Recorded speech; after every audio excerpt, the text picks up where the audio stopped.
Hello students, क्या हाल चाल, कैसे हैं आप सब। बाईबैक का आपने पहला क्लास किया और बाईबैक के पहले क्लास में मैंने आपको बहुत कुछ सिखाया। बाईबैक क्यों होता है, बाईबैक की एंट्रीज क्या हैं, कब सीआरआर बनाते हैं, कब सीआरआर नहीं बनाते हैं, कौन सा डिफरेंट क्लास ऑफ शेयर हमें इशू करना है, कौन सा डिफरेंट क्लास ऑफ शेयर हमें इशू नहीं करना है। ये सब कुछ मैंने बताया और दो प्रॉब्लम भी आई गेस हम मैंने आपके साथ में किया है। तो इतना कुछ करने के बाद आप बाईबैक में ऑलमोस्ट ऑलमोस्ट 50% आप बाईबैक आप सीख चुके हैं। ठीक है। बैलेंस जो 50% बाईबैक का बचा हुआ वो आज मैं आपको सिखाऊंगा। आई गेस 3 क्लास बाईबैक को जाएंगे या 2 क्लास जाएंगे, डिपेंड करता है कि कितने नंबर ऑफ सवाल मैं कर रहा हूँ, क्योंकि कॉन्सेप्ट जो है आज के क्लास में ही ख़त्म हो जाएगा। ठीक है। कॉन्सेप्ट जो है आज के क्लास में ही ख़त्म हो जाएगा। आइए स्टार्ट करते हैं। हमारा कोई होमवर्क तो नहीं था बाईबैक में I guess.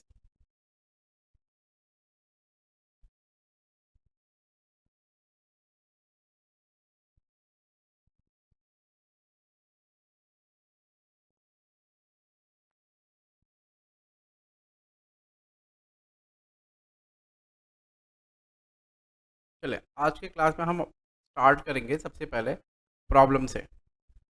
Problem number 4।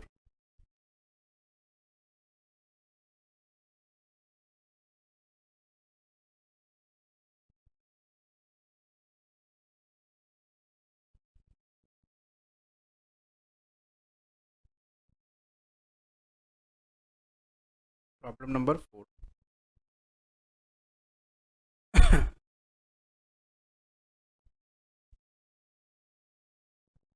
Problem number 4 में जाएंगे और प्रॉब्लम नंबर 4 को पहले हम लोग पढ़ेंगे। एक्स्ट्रा लिमिटेड का सवाल है। Extra limited non listed company furnishes with the following details as at 31 March X 1। ये बैलेंस शीट है उनका। नॉर्मल जैसे बैलेंस शीट दिया रहता है, ये वैसा बैलेंस शीट है। यहाँ से जो इन्फॉर्मेशन हमें पढ़नी है वो इन्फॉर्मेशन कुछ इस तरह है। The company redeemed preference shares at a premium of 10%। बोला 10% प्रीमियम में प्रेफरेंशियल रिडीम किया। ठीक है, बढ़िया बात है। आप 10% प्रीमियम में प्रेफरेंशियल रिडीम किए तो कर लीजिए, कोई दिक्कत नहीं है। कब किया उसने? X1 को किया। 14 X1।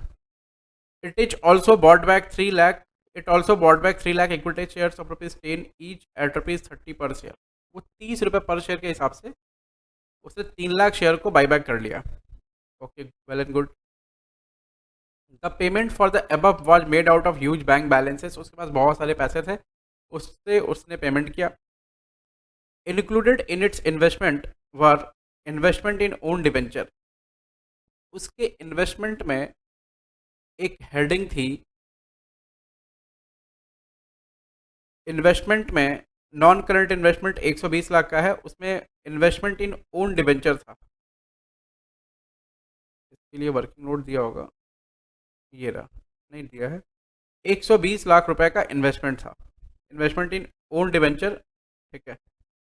टोटल इन्वेस्टमेंट कितना है? 120 लैक्स का। रुपीज इन लैक्स है ना? हाँ, रुपीज इन लैक्स है। 120 लैक्स का टोटल इन्वेस्टमेंट इन डिवेंचर था। टोटल इन्वेस्टमेंट था, नॉन करंट इन्वेस्टमेंट उसमें बोल रहा है। उसमें included in its investment were investment in own debenture costing ₹2 lakh. 2 lakh रुपया कॉस्ट कट उसने इन्वेस्टमेंट कर रखा था ओन डिवेंचर में। ये रिडेम्पशन और डिवेंचर में आपको आपने पढ़ा होगा। फेस वैल्यू जिसकी थी 2.2 lakh. These debentures were cancelled. बोला इन डिवेंचर्स को कैंसिल कर दिया गया। कैंसिल कर दिया गया, कैंसिल करने का मतलब क्या हो गया कि ये डिवेंचर अभी कैंसिल कर दिया गया इन्वेस्टमेंट से। इन्वेस्टमेंट इन ओन डिवेंचर थे, वो उसको कैंसिल कर दिया गया। तो कैंसिल करने से प्रॉफिट या लॉस कितना आया वो निकालना होगा। तो यहाँ प्रॉफिट या लॉस आएगा, आपको दिख रहा है 2 लाख रुपए का कॉस्ट का डिवेंचर था जिसकी फेस वैल्यू कितनी थी? 2 लाख। 20 हज़ार कैंसिलेशन करेंगे तो 2 लाख रुपए का 20 हज़ार रुपये का क्या आएगा? 20,000 का आएगा प्रॉफिट। ऐसा। The company had 1 lakh equity stock option outstanding on the above mention date. बोल रहा है 1 lakh equity stock option outstanding था। इक्विटी स्टॉक ऑप्शन क्या होता है मैं यहाँ करा तो दूंगा सवाल, लेकिन ये आप इसॉप वाले चैप्टर में पढ़ेंगे। मैं बस एक एंट्री करा दूंगा, आप उसको याद रखना। इसॉप वाले चैप्टर में आप डिटेल में उसको पढ़ेंगे।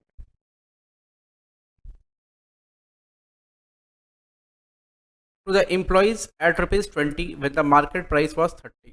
बोल रहा है कि 1 lakh equity stock option outstanding थे on the above mention date to the employees at ₹20, यानी 20 रुपये में उन्होंने स्टॉक ऑप्शन दिया था, जिसका मार्केट प्राइस आज है 30 रुपया। This was included under current liability, ये करंट लाइबिलिटी में इंक्लूडेड था, तो करंट लाइबिलिटी का हेड होगा आपका कहीं पर उधर, बोल रहा है इसके अंदर इंक्लूडेड है।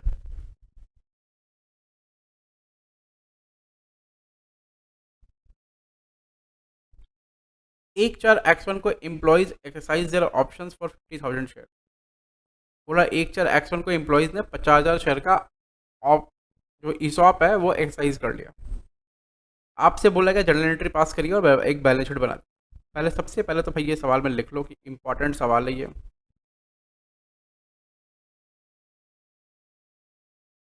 इम्पॉर्टेंट है। और सवाल इम्पॉर्टेंट जो है वो किस लिए है, क्योंकि इसके अंदर ईसॉप है plus investment in own debenture है, ये दो चीज़ें इसके अंदर में अच्छे से हैं। ठीक है, अब ये पॉइंट मैं एक बार आपको थोड़ा समझा देता हूँ। इसमें होता क्या है कि हम कंपनी वाले एम्प्लॉय को शेयर बाई करने का ऑप्शन देते हैं और वो हम सस्ते में देते हैं, लेकिन उसमें कंडीशन रहती है कि भाई आपको 1 साल या 3 साल या 4 साल तक काम करना पड़ेगा कंपनी में कंटिन्यूसली। अगर आप काम कर पाएंगे तो से मान लीजिए 1000 का शेयर है, आपको 100 मिल जाएगा, तो अच्छी बात है ना। 1000 रुपये का शेयर आपको अगर मान लो 100 में मिल रहा है तो कितनी अच्छी बात है। आपको 900 रुपये का प्रॉफिट आज से ही दिख रहा है, लेकिन कंडीशन क्या है कि आपको इतने साल तक कंटिन्यूसली काम करना पड़ेगा कंपनी में। तो इसको हम लोग बोलते हैं वेस्टिंग कंडीशन। आप ईशॉप चैप्टर पढ़ेंगे, ईशॉप चैप्टर में वो डिटेल में पढ़ाऊंगा, ठीक है। इसके बाद ईशॉप ही पढ़ाऊंगा मैं। जब ये कंडीशन पूरा हो जाता है तब उसके बाद उनको 6 महीना का टाइम दिया जाता है कि भाई आओ आप अब शेयर जो है बाई कर लो। जब वो शेयर बाई करते हैं तो वो उसी प्राइस में बाई करते हैं जिस प्राइस में उन्होंने कॉन्ट्रैक्ट कराया था। पहले कंपनी ने बोला था कि भाई इस प्राइस में मैं आपको शेयर्स दूंगी, तो इसको बोलते हैं ऑप्शन को एक्सरसाइज कर लेना। तो अब देखो ना, 1 लाख इक्विटी ऑप्शन जो है ना कंपनी उनको दे रही थी, उन्होंने सिर्फ 50,000 शेयर्स जो है ना वो ऑप्शन एक्सरसाइज किया है, बाकी 50,000 शेयर पे जो ऑप्शन था वो कैंसिल हो जाएगा। तो ठीक है, एंट्रीज वगैरह में बस एंट्री आपको करा दूंगा, आप बस याद रखना। और ये इंपॉर्टेंट प्रॉब्लम है, इसको एकदम ध्यान में रखना, एकदम इंपॉर्टेंट प्रॉब्लम है। परीक्षा में अगर पूछा तो 16 मार्क्स से तो कम का नहीं पूछना चाहिए, एकदम एकदम 16 नंबर का आना चाहिए ये 16 मार्क्स, समझ रहा है ऐसा।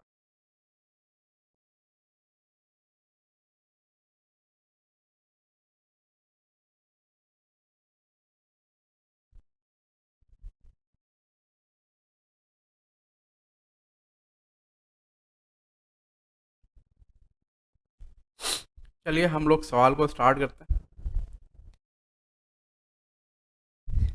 सवाल का जो नाम है वो क्या है, एक्स्ट्रा लिमिटेड।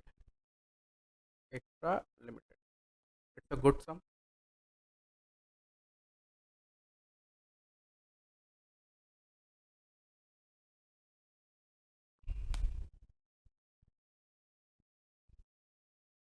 पहली एंट्री, पहली एंट्री हमारे बुक में क्या होगी, सबसे पहले हम प्रेफरेंस शेयर को रिडीम करेंगे। तो सही, प्रेफरेंस शेयर को पहले रिडीम कर लेते हैं। 10% प्रीमियम पे रिडीम कर रहे हैं। अब प्रेफरेंस शेयर हमारे पास है कितना, 20 लाख का प्रेफरेंस शेयर है, तो 9% preference share capital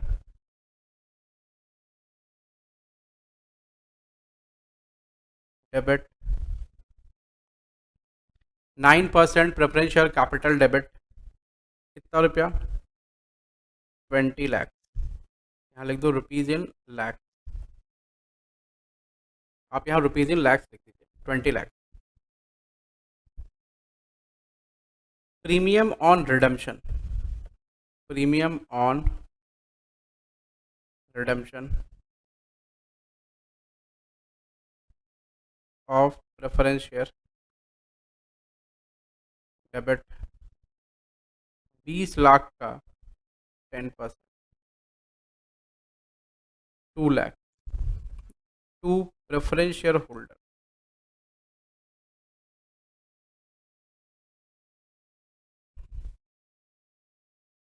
being preference share is due for redemption.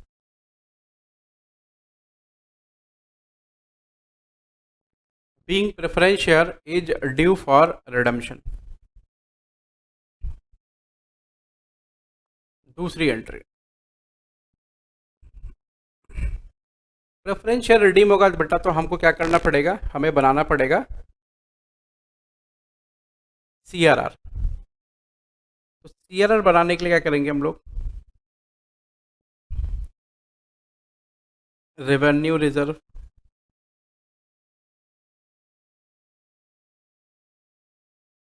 Account debit. हमारे पास में रेवेन्यू रिजर्व कितना है, हमारे पास रिजर्व सरप्लस कितना है, 8 लाख, 50 लाख और 60 लाख का सिक्योरिटीज प्रीमियम। हम 50 लाख का रेवेन्यू रिजर्व यूज़ करेंगे और जितने फेस वैल्यू का डिबेंचर प्रेफरेंशियल रिडीम हुआ है उतने फेस वैल्यू का हम क्या बनाएंगे, CRR बनाएंगे। ठीक है,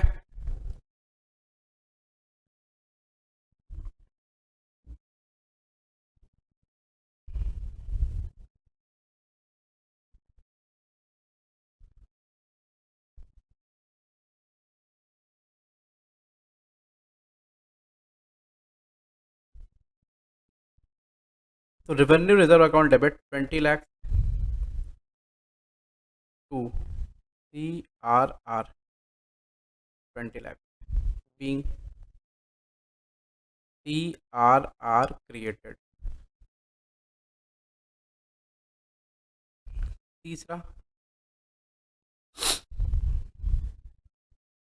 तीसरा हमें premium on buyback write off करना रहेगा।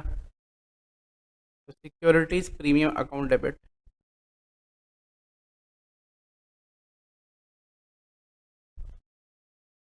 To premium on buyback, sorry premium on redemption, securities premium account debit to premium on redemption.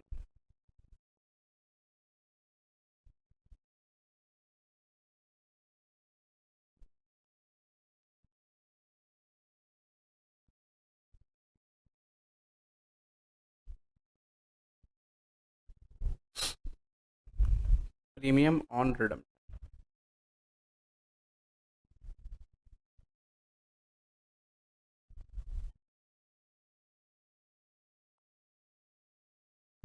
ये कितना, 2 लाख रुपए बीइंग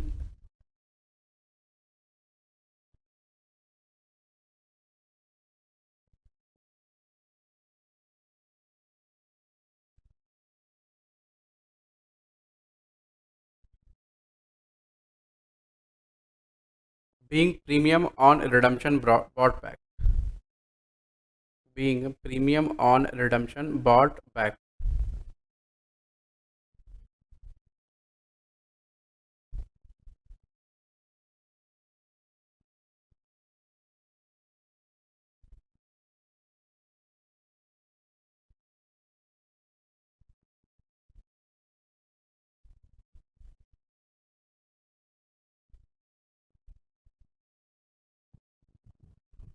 चौथा, हमने प्रेफरेंस शेयर की एंट्री कर ली, मतलब these entries are related with preference share,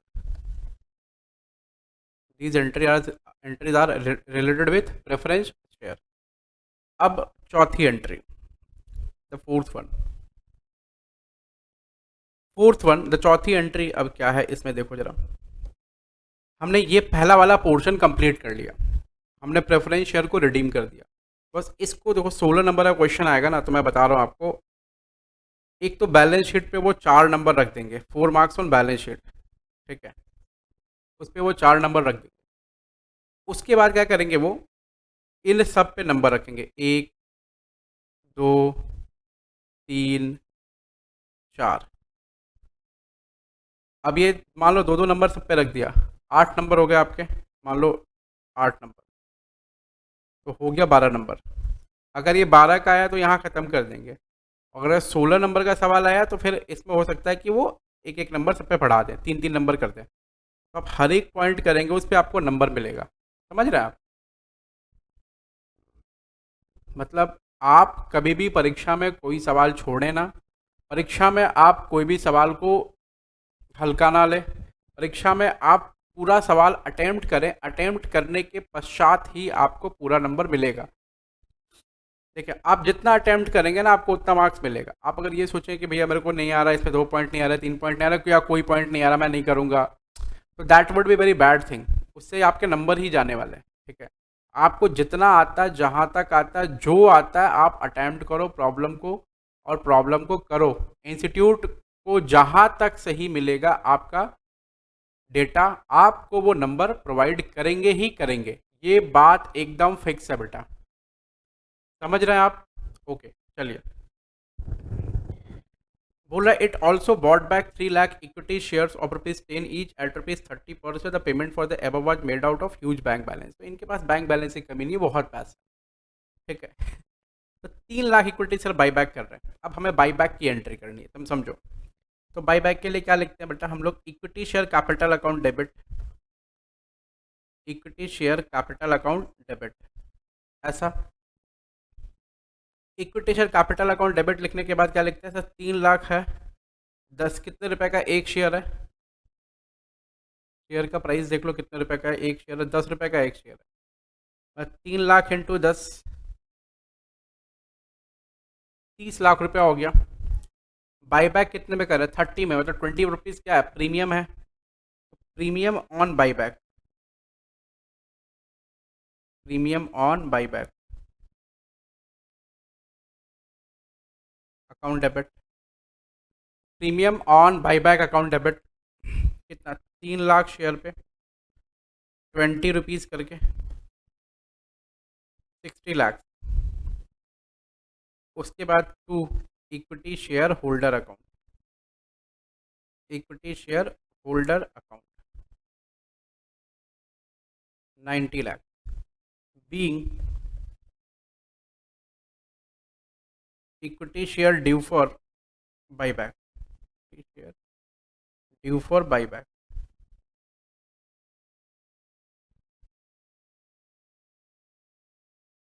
हो गया ये बाई बैक की पहली एंट्री। अब बाईबैक हमने कर लिया, हम पैसा पेमेंट, अच्छा हमने प्रेफरेंशियल को पैसा दिया कि नहीं दिया?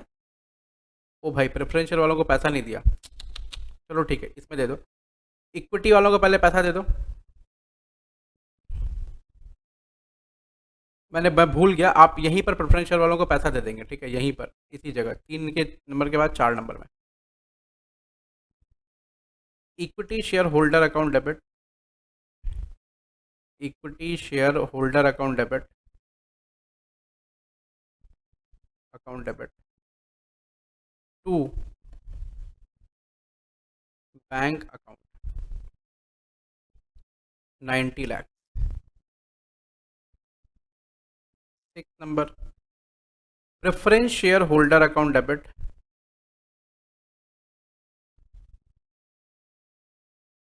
Account debit 2 bank account. हमारा वहाँ कितने का था? 22 लाख का।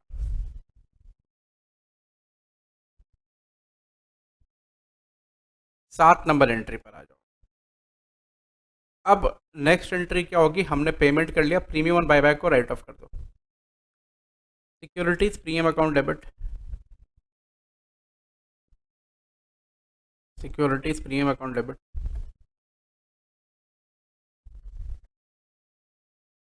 2 premium on buyback, on buyback कितना रुपया हो गया? Securities premium account debit to premium on buyback, हमारा प्रीमियम बायबैक कितना था?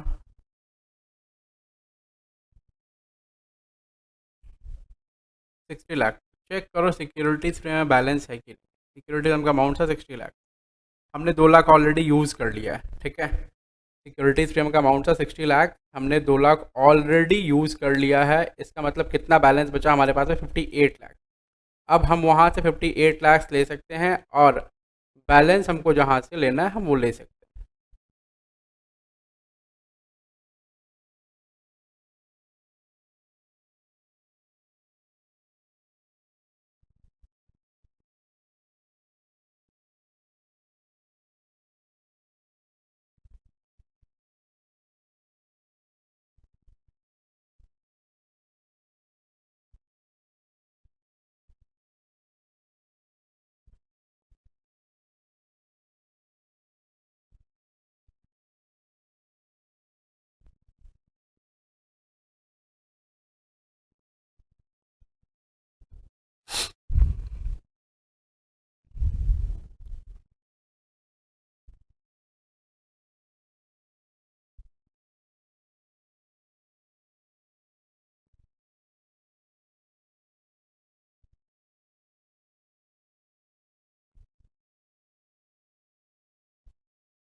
तो हमारे पास बैलेंस एक्चुअली है नहीं इसमें सिक्योरिटीज प्रीमियम में, तो हम कहीं और से भी ले सकते हैं, ऐसा बात नहीं है।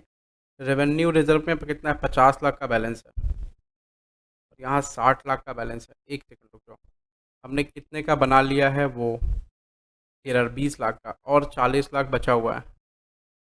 तो हमें और कितने का CRR बनाना होगा, 30 लाख का बनाना होगा। तो हम रेवेन्यू रिजर्व में से पैसा ले सकते हैं, कोई दिक्कत नहीं है। रेवेन्यू रिजर्व में हमारे पास में फंड है, नहीं नहीं रेवेन्यू रिजर्व में फंड नहीं है, सॉरी। रेवेन्यू रिजर्व का जो फंड है वो तो CRR में ही एग्जॉस्ट हो जाएगा, CRR के ही लिए यूज़ होगा 20 + 30। इसका मतलब है कि सिक्योरिटीज रेवेन्यू में सिर्फ 58 लाख है, तो हम राइट ऑफ कहाँ से करेंगे, कैपिटल रिजर्व से तो राइट ऑफ नहीं कर सकते। तो हमें थोड़ा रुकना पड़ेगा, सवाल में कहीं ना कहीं कुछ ना कुछ दिया होगा ताकि हम राइट ऑफ कर पाएँ। देखो, ये जो हम जो सवाल बना रहे हैं ना आपके साथ, उस सवाल को बनाने का जो तरीका है वो क्या है, एकदम लाइव बनाने का तरीका है, ताकि आप जो है इस चीज़ को समझें कि अगर परीक्षा में रियल टाइम में ये सब चीज़ें होंगी तो आप कैसे रिएक्ट करेंगे उस पर। ठीक है, आपने एंट्री तो पास कर दी जल्दबाजी में, जैसे आप मैंने पास कर रखी है आप एंट्री तो, लेकिन अमाउंट तो है ही नहीं देने के लिए यहाँ पर। क्योंकि देखो, हमारे पास रेवेन्यू रिजर्व में बैलेंस कितना है, 50 लाख रुपया, जिसमें से हमने 20 लाख यूज़ कर लिया है, अब और 30 लाख बचा। तो 30 लाख का तो हम वही बनाएंगे, इक्विटी के लिए यूज़ करेंगे, तो कितना हो जाएगा, ज़ीरो। यहाँ से अब ले नहीं पाएंगे, मेरे पास है ही नहीं पैसा। उसके बाद सिक्योरिटीज़ प्रीमियम में हमारे पास 60 लाख था, हमने 2 लाख यूज़ कर लिया, 58 लाख बचा। और यहाँ भी जबकि हमको ना 60 लाख चाहिए, इसका मतलब -2 लाख कम हो रहा है हमारे पास में। तो सवाल कुछ ना कुछ दिया रहेगा, क्योंकि हम यहाँ ये अटक गया है सवाल पूरी तरह, आप राइट ऑफ नहीं कर पाएंगे क्योंकि सवाल में कुछ नहीं है राइट ऑफ करने के लिए। You cannot use capital reserve, आप सिर्फ दो यूज़ कर सकते हैं, आप फ्री रिजर्व यूज़ कर सकते हैं प्लस सिक्योरिटीज प्रीमियम यूज़ कर सकते हैं, इसके सिवा आप कुछ नहीं यूज़ कर सकते। जब आप कुछ नहीं यूज़ कर सकते, सवाल पक्का पक्का आपको हेल्प आउट करेगा। देखिए जरा आगे बढ़ते हैं, एक बार इस एंट्री को रोक देते हैं वहीं पर। Included in its investment in own debenture costing ₹2 lakh and these debenture were to be cancelled on 14x1। चलो ठीक है, पहले हम ये इसको छोड़ देते हैं एक बार, और हम 8 नंबर एंट्री में इन्वेस्टमेंट और डिवेंचर को कैंसिल करते हैं। तो इन्वेस्टमेंट एंड डिवेंचर को कैंसिल कर लो फटाफट फटाफट। Debenture account debit, account debit, debenture account debit क्यों किया गया, जब आप इन्वेस्टमेंट करते हैं तब एंट्री करते हैं कि investment in own debenture account debit to 12% debenture account, ऐसा। जब आप कैंसिलेशन मारेंगे तो इस एंट्री को रिवर्स कर देंगे और कुछ नहीं करेंगे। ठीक है, डिवेंचर अकाउंट डेबिट कितने रुपए का है, डिवेंचर अकाउंट डेबिट 2 लाख रुपए का है कॉस्ट, और 2,20,000 रुपये का फेस वैल्यू है। ठीक है, फेस वैल्यू मतलब डिवेंचर का फेस वैल्यू, तो 2.2 लाख आपको यहाँ लिखना पड़ेगा, 2.2, यहाँ लिखेंगे 2 investment in own debenture, cancel हो रहा है 2 लाख, और बैलेंस का पैसा कहाँ चला गया, टू कैपिटल रिजर्व। प्रॉफिट हुआ आपको, आप ऐसा भी लिख सकते हैं profit on cancellation of own debenture, और फिर उसको कैपिटल रिजर्व में ट्रांसफ़र करना पड़ता है। तो भैया मैं पहले ही ट्रांसफ़र कर दूँ ना, 0.20 लाख, ठीक है। ये आपका प्रॉफिट हो गया, ये बैलेंसिंग फिगर है। Being investment in own debenture cancelled, being investment in own debenture cancelled, being investment in own debenture cancelled.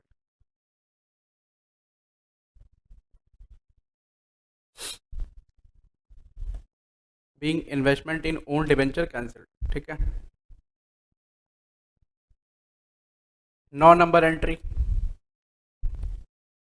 Company के पास में 1 लाख रुपया, 1 लाख इक्विटी शेयर का स्टॉक ऑप्शन है, आउटस्टैंडिंग पड़ा हुआ है, ठीक है, करंट लायबिलिटी में। तो हमें क्या करना है बेसिकली, ये स्टॉक ऑप्शन को, में 50,000 स्टॉक ऑप्शन को वो लोग क्या करेंगे, सब्सक्राइब करेंगे, ठीक है।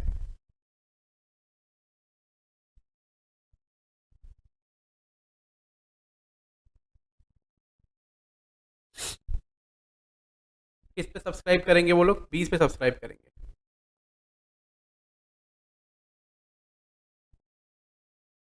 सुनो, 9 नंबर एंट्री आ जाओ। इक्विटी शेयर ऑप्शन जो है ना, वो करंट लाइबिलिटी में पड़ा हुआ है। मैं एक बार इसको एक्चुअली, ये एंट्री करने से पहले मैं थोड़ा सा हिचकिचा इसलिए रहा हूँ क्योंकि आपने ये चैप्टर पढ़ा नहीं है। तो बेटा प्लीज़ इसको ना एक बार, अभी जैसे भी कराऊंगा एक बार बस समझ लेना, प्लीज़ रिक्वेस्ट है। आप इसॉप चैप्टर पढ़ेंगे ना, भैया ये एंट्री आकर बोले भैया ये तो एकदम सिंपल है, एकदम सिंपल है, बस इसॉप चैप्टर आपके पास पढ़ना होगा इसके लिए। जब भी आप इसॉप चैप्टर पढ़ेंगे तो उस टाइम पर देखेंगे ना बेटा, अभी तो इसॉप चैप्टर पढ़े नहीं ना, तो मैं जैसे करा रहा हूँ प्लीज़ समझना, गुजारिश है, रिक्वेस्ट है, सब कुछ आपसे, ठीक है। बस जैसे करा रहा हूँ वैसे समझ लेना। मैं ट्राई करूँगा कि आपको थोड़ा समझा भी दिया जाए, ठीक है, जितना हो सके समझा दिया जाए, समझ रहे हैं ऐसा। उनको ऑप्शन देखो, ऑप्शन की प्राइस कितनी थी, ऑप्शन की प्राइस थी 20, market price of the share कितना है 30, फेस वैल्यू कितना है 10। स्टॉप की एंट्री जो है ना, हम लोग कैसे करेंगे देखो जरा। सबसे पहले कितने रुपए का फेस वैल्यू का शेयर है, 10 रुपए का, तो 2 इक्विटी शेयर कैपिटल,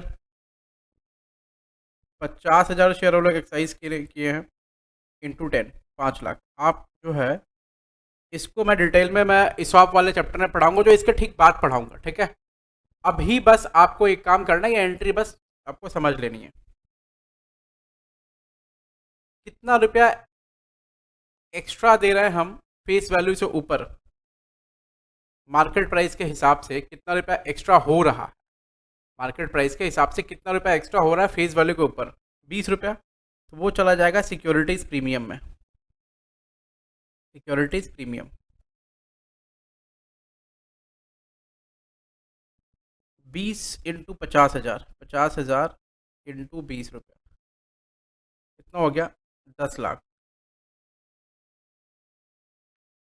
अब कितने पर शेयर हमें लेना था, बैंक एक्चुअली इंफॉर्मेशन थोड़ा यहाँ पर क्लियर कट दिया हुआ नहीं है, सवाल जो बना है ना, फ्रेम किया उन्होंने, उसमें थोड़ा प्रॉब्लम है, ठीक है, लेकिन फिर भी बेस्ट ऑफ इंफॉर्मेशन से हम लोग सवाल को सॉल्व कर सकते हैं। 50,000 इंटू 20, इस पर वो एक्सरसाइज कर लेगा 10 लाख रुपया।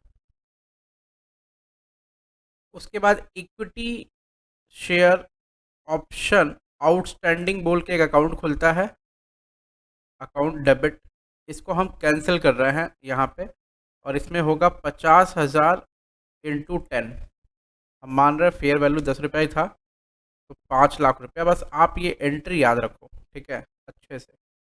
ये चैप्टर जब आप कर लेंगे तो आप खुद ही एकदम सक्षम हो जाएंगे कि भाई हम इसको आराम से कर सकते हैं, ऐसा कोई इशू नहीं आएगा आपको। चले, यहाँ लिखे बीइंग ऑप्शन एक्सरसाइज,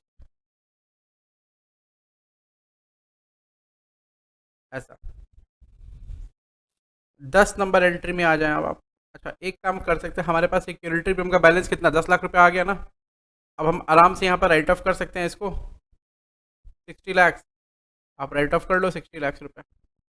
आराम से हो गया।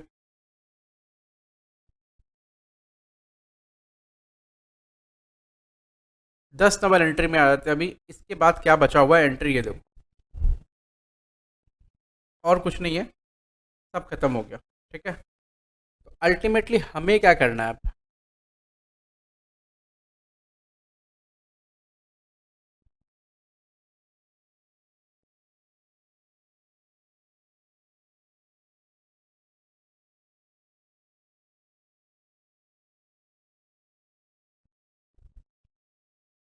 अब एक बार ना थोड़ा चेक कर लो कि सीरीज जो है वो सब ठीक चल रहा है कि नहीं चल रहा।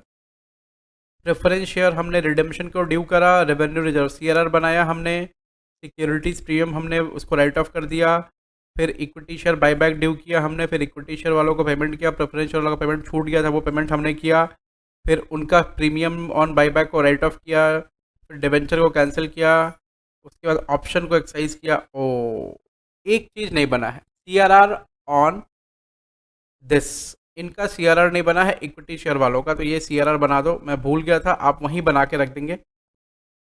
Revenue reserve account debit, revenue reserve account debit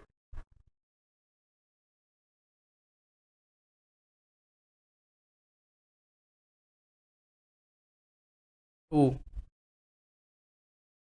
capital redemption reserve account.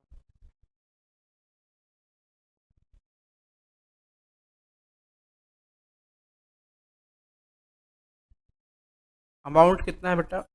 30 lakh रुपए। 30, ठीक है, तो ये बात आपको समझ में आ गई। अब आपने क्या करना है, बैलेंस शीट बनाना है। चलें अब हम बनाएंगे balance sheet.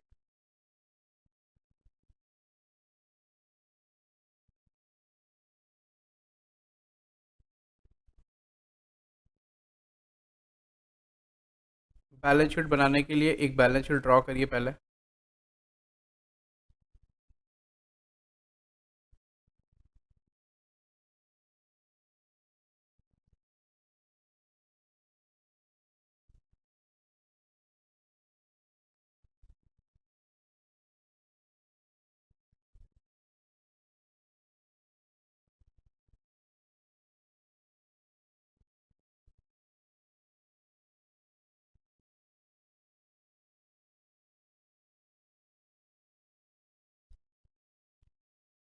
Balance sheet of extra limited,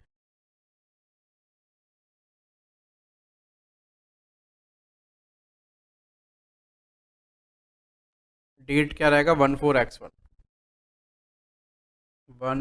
14x1, यहाँ नोट और यहाँ पर रुपीज़, यहाँ रुपीज़ इन लैक्स होगा। सबसे पहले क्या लिखते हैं बेटा हम लोग? Equities and liability, equities and liabilities,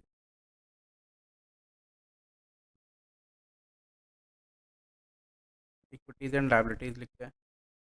फिर लिखते हैं share holders fund, share holders fund. Share holders funds के अंदर पहले चीज़ क्या आती है? Share capital, share capital note 1 में चले जाएंगे। फिर क्या आता है भैया? रिजर्व एंड सरप्लस,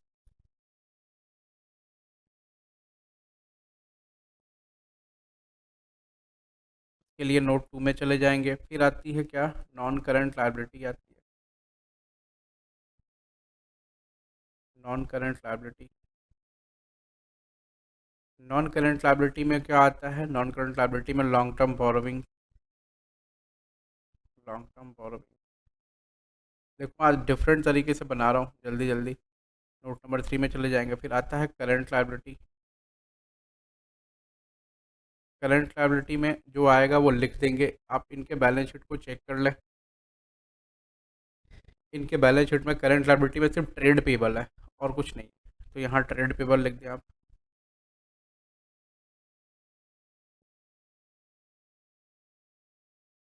उसके बाद ये साइड खत्म हो जाएगा, फिर आएगा एसेट। एसेट्स में आएगा सबसे पहले non current asset,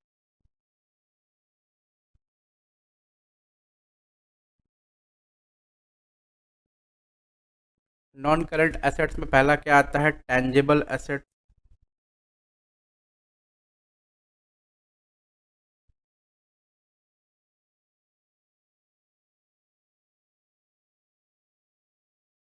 tangible asset में नोट नंबर 4 डाल दें आप, जाकर वहाँ चेक कर लेगा बंदा।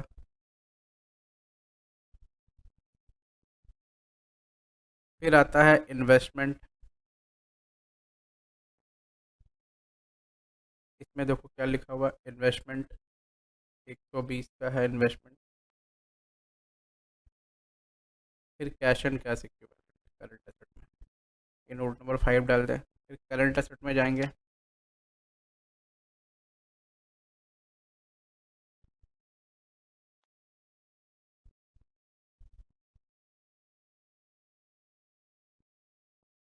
करंट एसेट में डालेंगे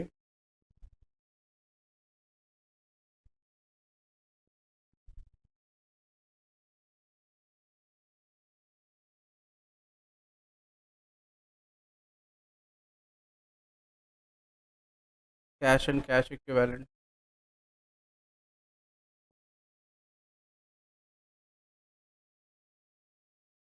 नोट नंबर 6 डाल दो। इतना सारा आप नोट्स डाल सकते हैं, नोट डाल के फिर स्टार्ट कर लें। अब आ जाए note number 1। Note 1, share capital.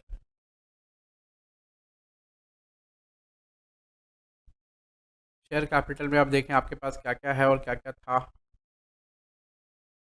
हमारे पास था प्रेफरेंस शेयर, हमारे पास था इक्विटी शेयर। तो प्रेफरेंस शेयर को तो हमने रिडीम ही कर दिया है, अब प्रेफरेंस शेयर बचा ही नहीं। इक्विटी शेयर से सिर्फ बचा है, तो इक्विटी शेयर हमें रखना है। और इक्विटी शेयर में भी हमने 3 लाख इक्विटी शेयर से क्या किया है, हमने बाईबैक कर लिया है। तो बेसिकली कितना इक्विटी शेयर बच गया, तो आप यहाँ 100 - 3 कर लेंगे तो कितना 97 लाख आ जाएगा।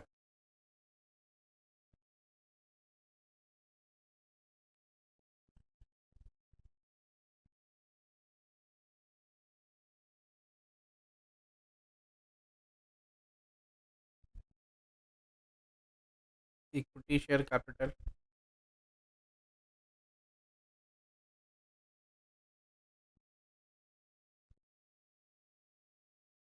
100 लाख का था, लेस बाईबैक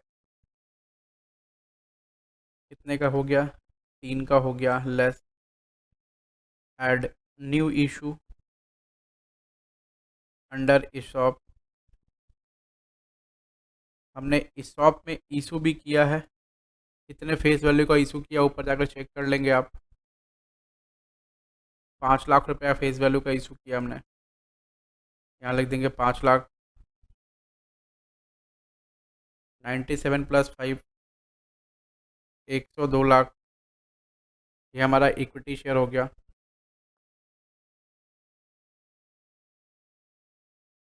ये 30 है शायद,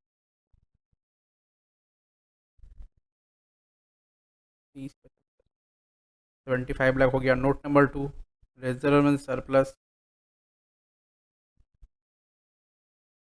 reserve and surplus, reserve and surplus में हमारे पास क्या क्या है वो देख लो एक बार ज़रा। रिजर्व एंड सरप्लस में कैपिटल रिजर्व है, रेवेन्यू रिजर्व है और सिक्योरिटीज प्रीमियम है, 3 है। तो पहले कैपिटल रिजर्व उठा लो, कोई एडलेस हुआ हो क्या उसमें चेक करो। यहाँ लिखा कैपिटल रिजर्व, कैपिटल रिजर्व का अमाउंट कितना है, 8 लाख रुपया है अमाउंट है। तो यहाँ 8 लिख दो, add profit on cancellation of debenture. कितना रुपया प्रॉफिट आया है, 20,000 रुपया आया था, 0.2 लाख होगा, तो ये 8.20 लाख हो गया।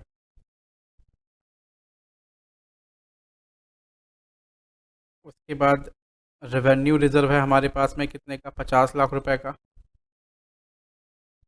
Revenue reserve.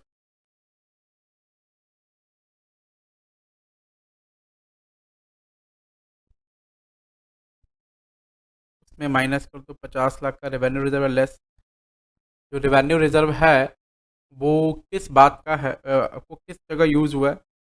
Less creation of CRR. आपने 2 बार सीआरआर क्रिएट किया, एक बार 30 का, एक बार 20 का, तो 50 लाख का आपने सीआरआर ही क्रिएट कर लिया, तो यहाँ नील हो गया। उसके बाद आपके पास बचता है सिक्योरिटीज़ प्रीमियम।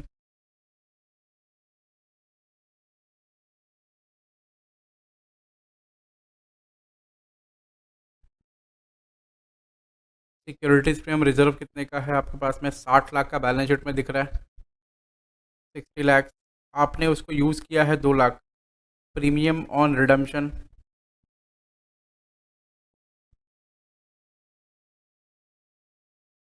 2 लाख रुपया। फिर आपने उसको यूज़ किया है, फिर आपके पास आया है 10 लाख का प्रीमियम ईसॉप के थ्रू आया है। फिर आपने यूज़ किया है 60 lakh premium on by back.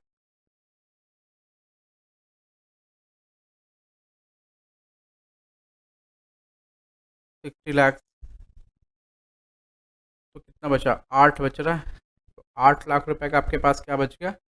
Normally premium, securities premium.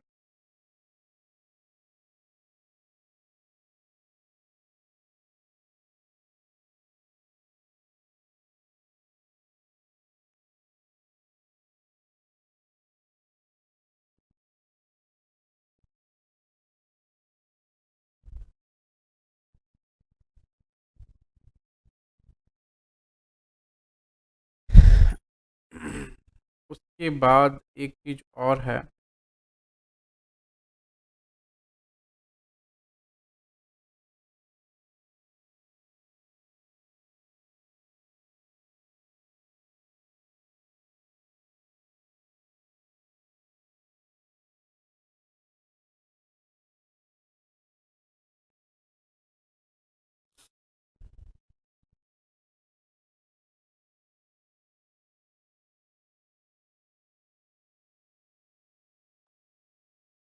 Capital redemption reserve.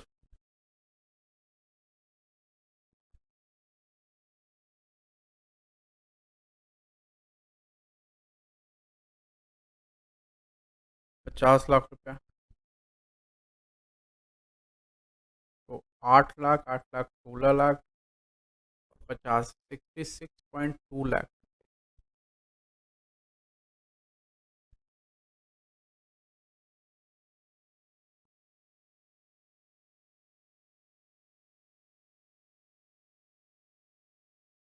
66.2 lakh. एक और रिजर्व है जो आपको बनेगा, मैं आपको बताऊं।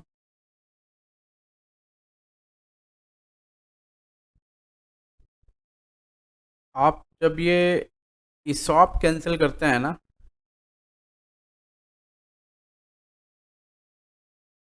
तो ये ईसॉप कैंसिलेशन की एक एंट्री होती है रिजर्व के साथ में। वो 5 लाख रुपए का और रिजर्व बनेगा ईसॉप वाला। ठीक है, इसका इम्पैक्ट नहीं भी लेंगे तो भी चलेगा यहाँ पर, क्योंकि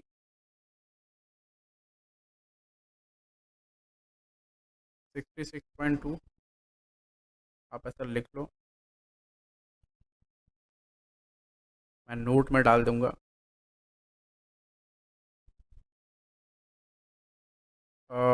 उसके बाद है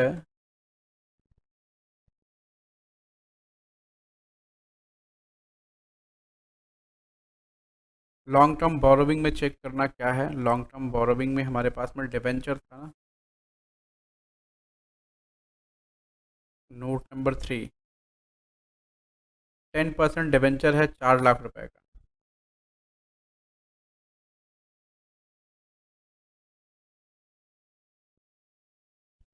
10% डिवेंचर है, आपने ओन डिवेंचर में इन्वेस्टमेंट कर रखा था, और ओन डिवेंचर के इन्वेस्टमेंट का कैंसिलेशन भी हुआ है। ठीक है, तो थोड़ा इस बात को भी ध्यान रखेंगे।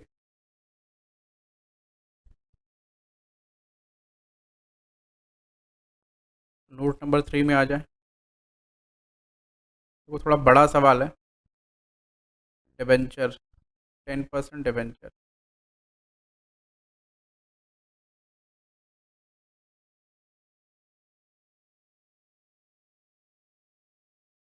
अमाउंट है 4 लाख रुपए का, लेस कैंसिलेशन 2.20, बचा है 1.80। उसके बाद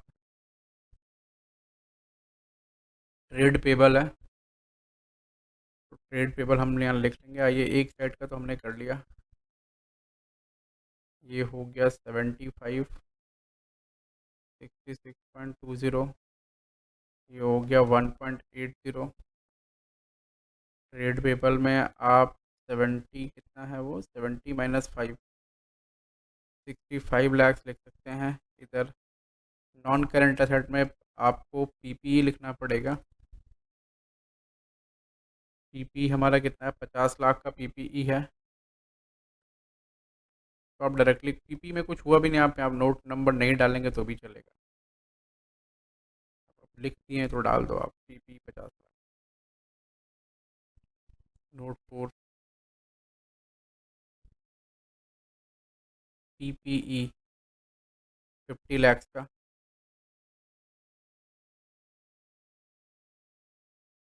के बाद है इन्वेस्टमेंट। इन्वेस्टमेंट 120 लाख का इन्वेस्टमेंट है, तो यहाँ लिखें note number 6, 5, note 5 investment. Investment है कितना हमारा, 120 लाख का। 120 लाख का, उस इन्वेस्टमेंट में से हमने 2 लाख का कैंसिल किया, लेस कैंसिलेशन। वो जो इन्वेस्टमेंट इन ओन डिबेंचर था ना, 2 लाख रुपया कैंसिलेशन किया है, तो ये कितने का बचा, 118 लाख का बचा इन्वेस्टमेंट हमारा। 118 लाख इन्वेस्टमेंट बचा।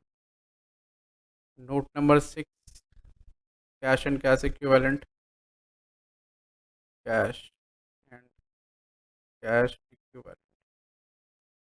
Opening balance. ओपनिंग बैलेंस है 142 लाख का, 142 लाख ऐड करेंगे कुछ, जो जितनी बार बैंक आया है ऐड कर लो, जितनी बार बैंक गया है लेस कर लो। तो आया और गया देख लो एक बार कितना है। ये बैंक नहीं इंक्लूडेड है, यहाँ बैंक है 10 लाख रुपया।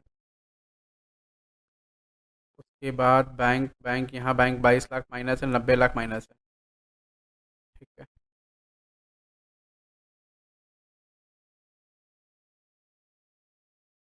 ऐड इशॉप इशू 10 लाख ऐड किया, less equity share buyback 90 lakh minus किया, less preference share redemption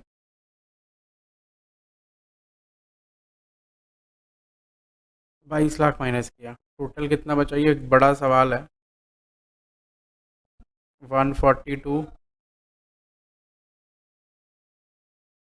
minus 90 minus 22 minus plus 10, 40 lakh का हमारा कैश एंड कैश इक्विवेलेंट बच रहा है। ठीक है, ऊपर आ जाओ। 50 इधर लिखने का था, इधर 118, इधर 40, इसको बराबर करो। अभी कितना हो रहा है,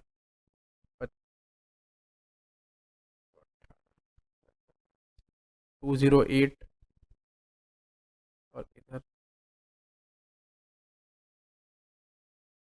75 प्लस 66.2 प्लस 1.8 प्लस 65, 208। तो इट वाज अ गुड सम, और ये परीक्षा में देखकर ज़रूर जाना है इसको, बिना देखे तो जाना ही मत इसको। परीक्षा में इसको देखकर एकदम बहुत इंपॉर्टेंट सवाल है, इसको देखकर ज़रूर जाना है एग्ज़ाम में। सब नंबर 7 के बाद आइए, अभी नोट नंबर क्या चल रहा है एक बार देखता हूँ। आप एक बार प्रॉब्लम जो है थोड़ा गो थ्रू करें, जल्दी से एकदम फटाफट प्रॉब्लम गो थ्रू करें। मैं थोड़ा बैटरी चेंज कर लेता हूँ।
हेलो।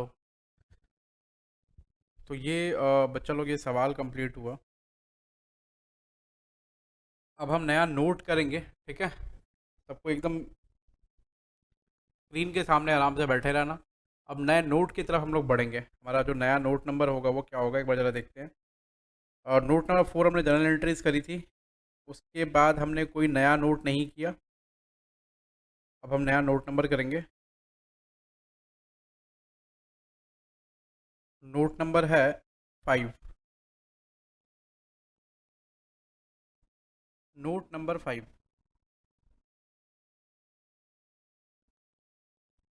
नोट नंबर 5 जो है हमारा, बहुत इंपॉर्टेंट नोटिंग्स है। लिखिए ज़रा। टेस्ट टू बी परफॉर्म्ड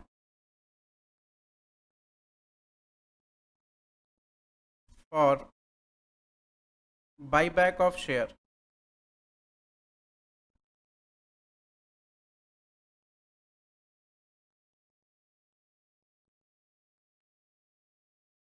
या फिर इसको और बोलेंगे, prominent condition for buyback. Prominent condition for buyback. Prominent condition क्या है बाईबैक के लिए, या तो ये बोलेंगे इसको या तो ये बोलेंगे।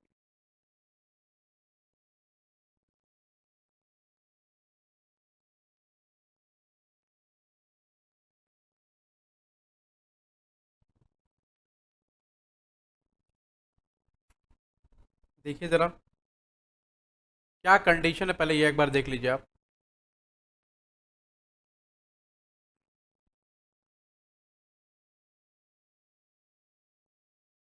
लिखिए, for calculation of maximum number of shares to be bought back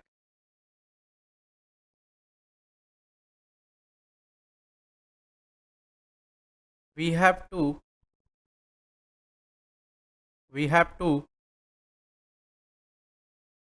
perform some tests, ठीक है। For calculation of maximum number of shares to be bought back, या फिर कितना number of share buy back करना है, उसके लिए हमको कुछ टेस्ट परफॉर्म करने रहते हैं। वो हम टेस्ट परफॉर्म करेंगे। कैसे परफॉर्म करेंगे जरा देखिए।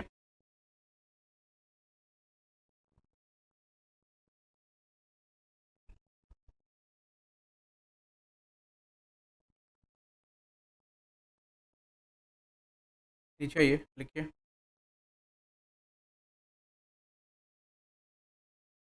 Following test to be performed. क्या टेस्ट परफॉर्म करना पड़ेगा बेटा हमें? पहला number, share outstanding test.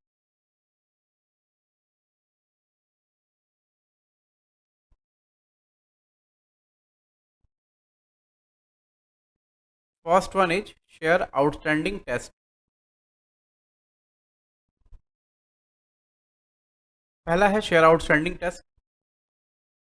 Share outstanding test में हम क्या करेंगे? Maximum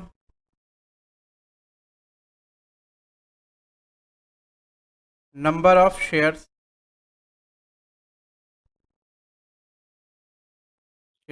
allowed for buyback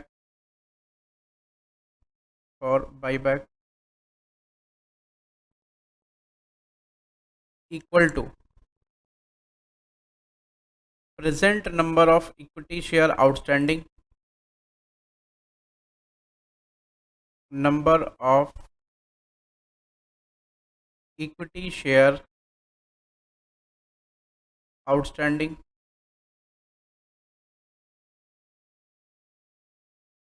into 25% into 25%। दूसरा है यहां से जो निकलेगा ना आपका, इस वाले पोर्शन से जो आपका निकलेगा वो निकलेगा नंबर ऑफ शेयर्स, यहां से नंबर ऑफ शेयर्स निकलेगा। ठीक है,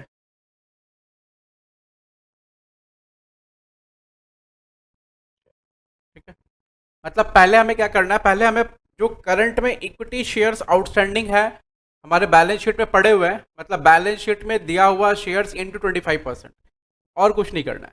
ठीक है, तो पहला जो शेयर आउटस्टैंडिंग टेस्ट है उसमें बैलेंस जो पड़ा हुआ हमारे कंपनी के बैलेंस शीट में, उस बैलेंस शीट में जो नंबर ऑफ शेयर्स पड़े हुए हैं इक्विटी शेयर, उनका 25% निकालना है आपको, याद रखना ये बात। दूसरा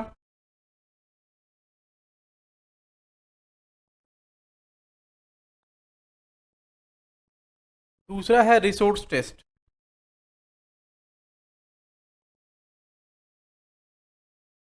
रिसोर्स टेस्ट, रिसोर्स टेस्ट का मतलब क्या हो गया बेटा,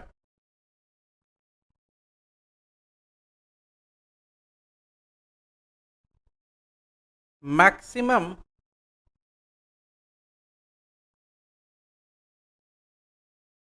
maximum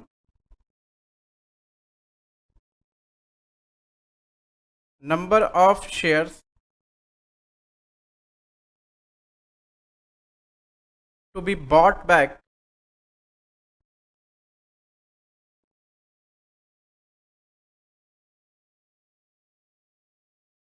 should be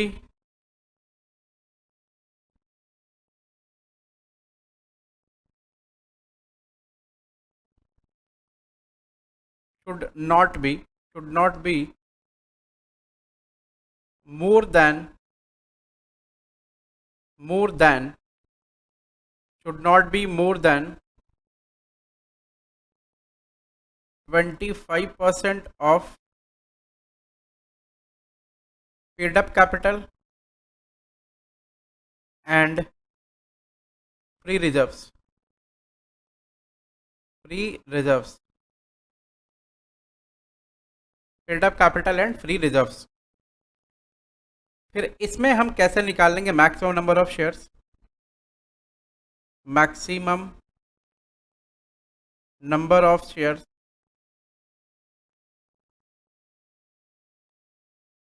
equal to, maximum number of shares equal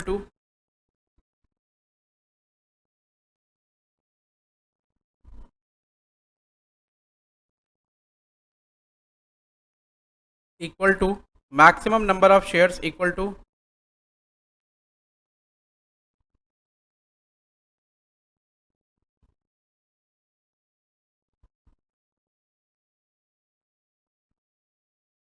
paid up capital, paid up equity capital, paid up equity capital plus free reserves divided buy back price, या उसको हम offered price भी बोलते हैं, बाई बैक प्राइस, या फिर हम उसको ऑफर्ड प्राइस भी बोलते हैं।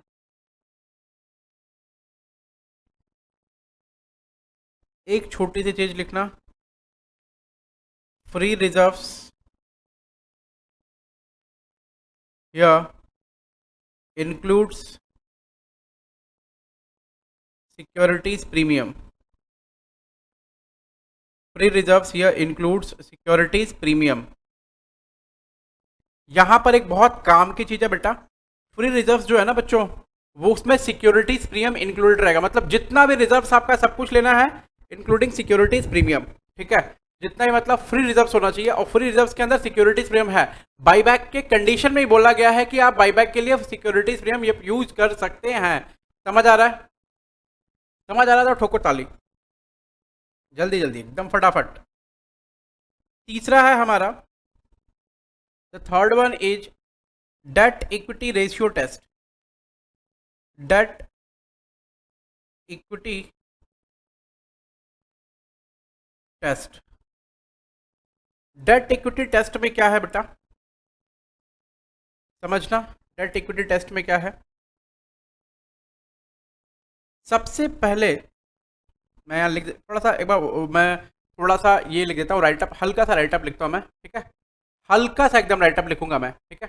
चलो,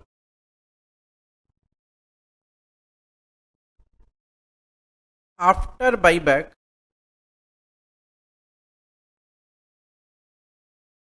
date equity ratio, after buyback date equity ratio should be 2। बोला बाईबैक के बाद में डेट इक्विटी रेशियो कम से कम 2 होना चाहिए, डेट इक्विटी रेशियो 2 होना चाहिए, ठीक है। आप इसमें कैसे परफॉर्म करेंगे लिखें जरा, लिखें।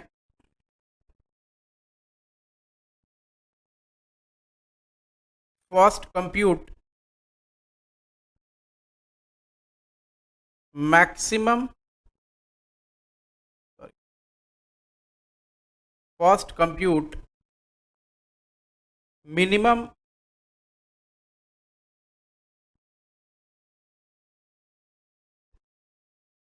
इक्विटी फंड वैल्यू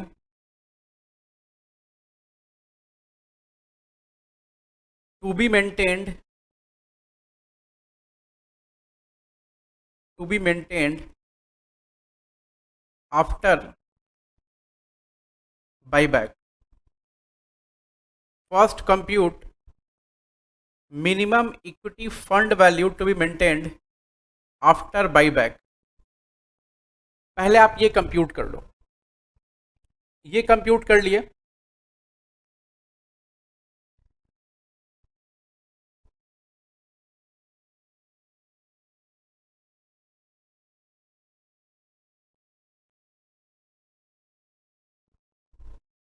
उसके बाद में आपको एक छोटा सा स्टेटमेंट मैं बोलूंगा बनाने के लिए, आपको वो स्टेटमेंट बनाना पड़ेगा, ठीक है। Prepare this statement, prepare this statement.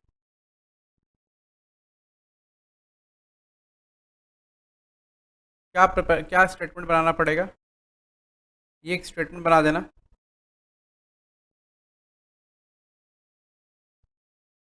कुछ इस तरह से बनाना होगा।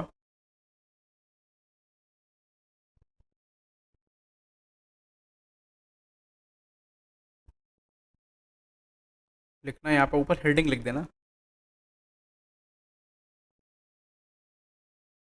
Calculation for by back allowed, ठीक है।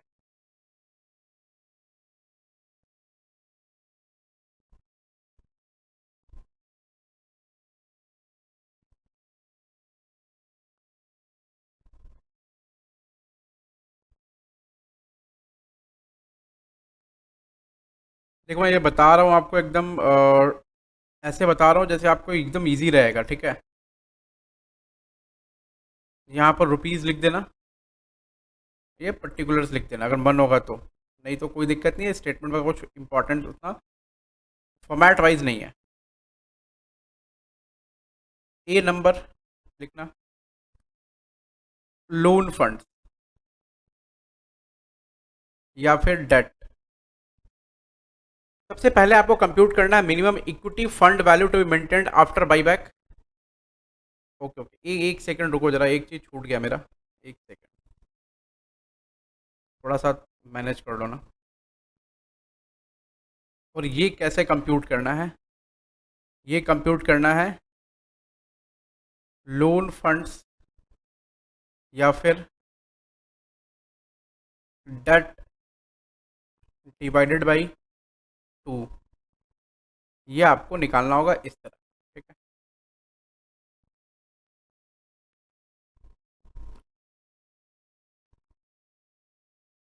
B number present equity fund value.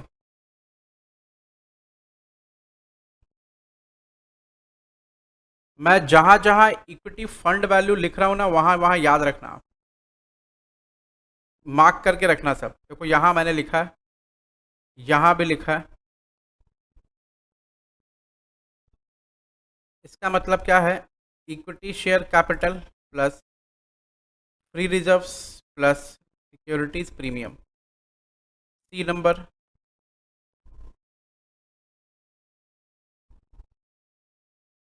Minimum equity fund value to be maintained, minimum equity fund value to be maintained after buyback, after buyback. ये कौन सा वाला रहेगा? ये जो आपने निकाला है ना, ये वही वाला है। अब नीचे जो है एक छोटी सी चीज आपको लिखनी है। देखो मैं जो बता दे रहा हूँ उसमें आपको कोई मेहनत नहीं करना पड़ेगा, आप 2-3 बार सवाल सॉल्व कर लेंगे। उसके बाद से क्या होगा, आपकी प्रैक्टिस बन जाएगी इसमें। और एक छोटी सी चीज भी आपको इसमें सोचने की जरूरत नहीं है, जैसे मैंने बताया ठीक वैसे भी आप कर लेंगे, आपका काम बहुत ही ज्यादा अच्छे से हो जाएगा। उसके बाद D number surplus fund in equity, ये लिखेंगे आप। और सरप्लस फंड इन इक्विटी जो निकालेंगे आप कैसे निकालेंगे? बी माइनस सी, बी माइनस सी। अब आप एक बात समझो,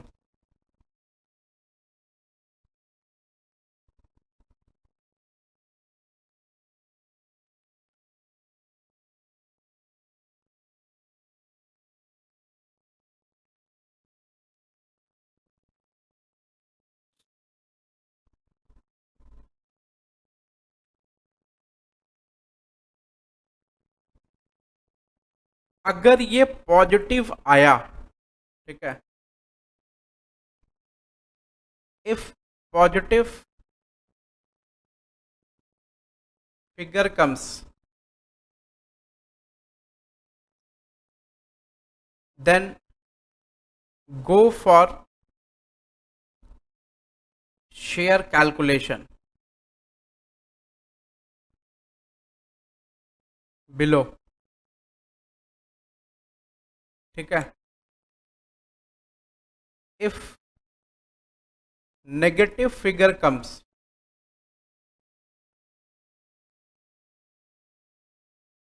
then buyback is not allowed, is not allowed।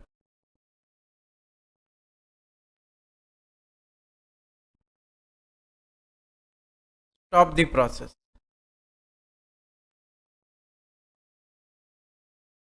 तो अगर पॉजिटिव फिगर आया, अगर पॉजिटिव फिगर आया तो आपको नीचे कैलकुलेशन करना है, और अगर नेगेटिव फिगर आया तो आपको नीचे कैलकुलेशन नहीं करना है। अगर पॉजिटिव फिगर आया तो आपने कैलकुलेशन करना है, और अगर नेगेटिव फिगर आया तो आपने कैलकुलेशन नहीं करना है। ये बात आप याद रखना, आपने कैलकुलेशन नहीं करना है। और अगर नेगेटिव फिगर आया तो नेगेटिव फिगर आया तो नो कैलकुलेशन, यहीं पर स्टॉप हो जाएगा। पॉजिटिव फिगर आया तो आपको नीचे शेयर का कैलकुलेशन करना है कि नंबर ऑफ शेयर्स कितना निकलेगा। मैं इसके पीछे का लॉजिक वगैरह सब अभी आपको बताऊंगा, आपको और अच्छे से समझ में आएगा, अच्छा भी लगेगा। नीचे नेक्स्ट पेज में आना बेटा।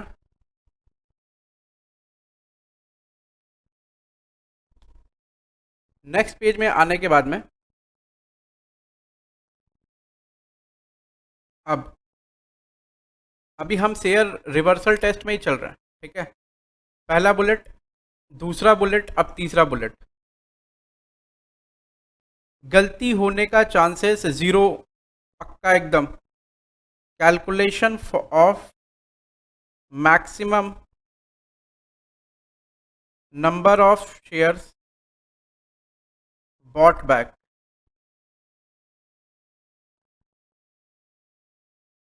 इसका कैलकुलेशन करना है।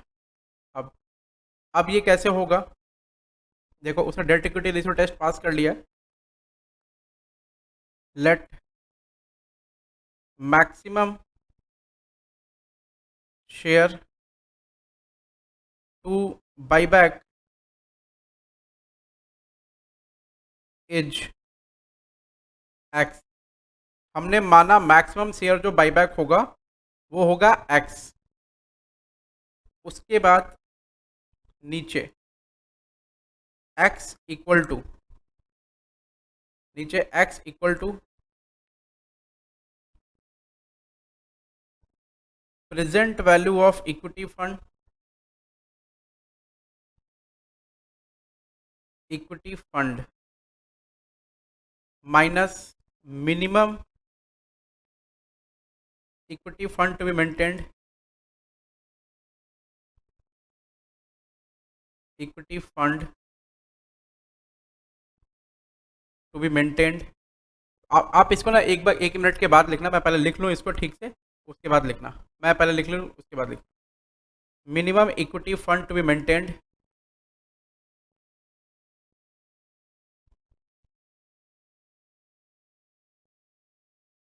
माइनस, इसको मैं डिफरेंट पेन से लिख रहा हूँ, CRR या फिर face value of other share issued, issued minus CRR या face value of other share issued. CRR जो यहाँ लिखेंगे ना, ऊपर में ऐसे कर देना, CRR जो यहाँ लिखेंगे वो ऐसा लिखेंगे। मैं पहले लिख लूँ फिर इसको प्लीज़ आप लिखना, थोड़ा सा बड़ा कैलकुलेशन है इसमें। CRR जो इसमें लिखेंगे आप कुछ इस तरह लिखेंगे, face value into x,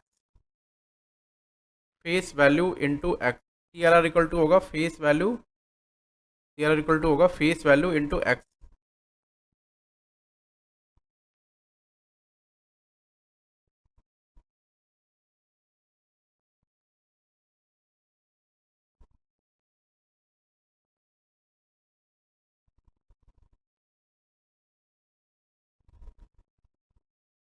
face value into x. अब divided by this whole, divided by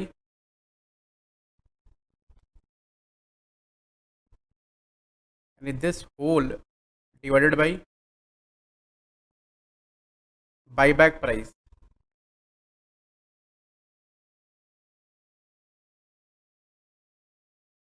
buyback price equal to x.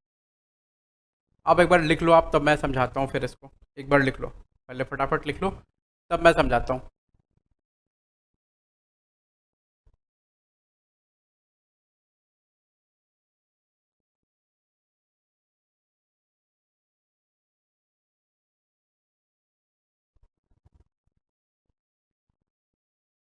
लिख लिया आपने? चलो अब मैं आपको समझाता हूँ ये क्या है। अब ये जो निकला ये क्या निकला? एक्स निकल गया। एक्स मतलब maximum share to be bought back, ये निकल गया maximum share to be bought back. हमने ना तीनों टेस्ट परफॉर्म कर लिए। पहला शेयर आउटस्टैंडिंग टेस्ट, दूसरा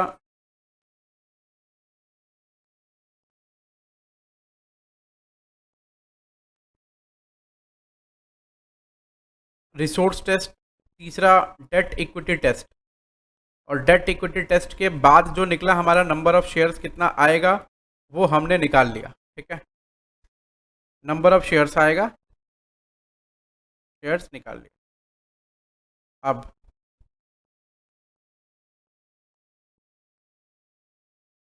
इसको ना आप ऐसा ए लिख दो इसके लिए,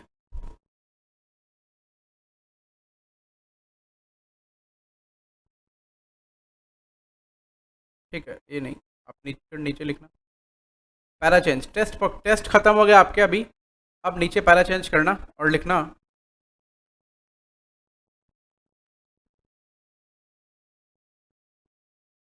मैक्सिमम नंबर ऑफ शेयर्स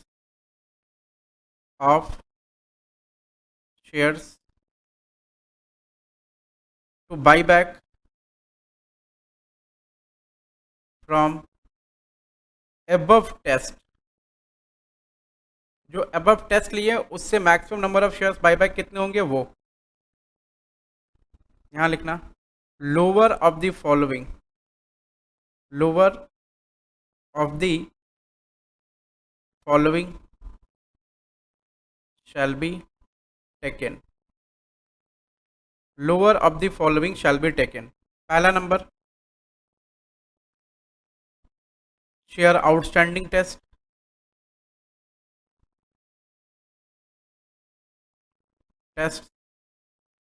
उससे कितना नंबर ऑफ शेयर्स आया है वो लिखना,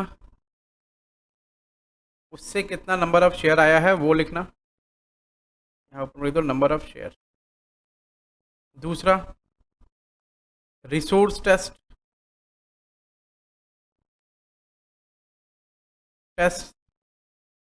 उससे कितना नंबर ऑफ शेयर आया है ऊपर से वो लिख देना। तीसरा डेट इक्विटी टेस्ट, उससे कितना नंबर ऑफ शेयर्स आया वो लिख देना। अब इन तीनों में जो मिनिमम होगा ना वही आएगा बाई बैक। मिनिमम क्या निकला, buy back equal to shares equal to. अब इन तीनों में जो मिनिमम आएगा, मतलब इन तीनों में जो मिनिमम आएगा वो यहाँ पर लिखेंगे हम लोग। ये पूरा आपका नोटिंग हुआ बाईबैक का। आपको जो टेस्ट परफॉर्म करना है उस टेस्ट के हिसाब से जितना कुछ होगा काम उसकी नोटिंग ये हो गई। अब मैं आपको पूरा समझाता हूं कैसे करना है। टेस्ट परफॉर्म करने वाला जो सवाल आएगा वो कम से कम 12 नंबर या फिर 16 नंबर का होगा। अगर छोटा सवाल दिया वो लोग बहुत छोटा तो 8 नंबर का दे देगा बेटा, और छोटा नहीं दिया सिचुएशन वाइज दिया तो फिर वो 12 या फिर 16 नंबर का पक्का क्वेश्चन वो आएगा। ठीक है, 12 या 16 नंबर का क्वेश्चन आएगा।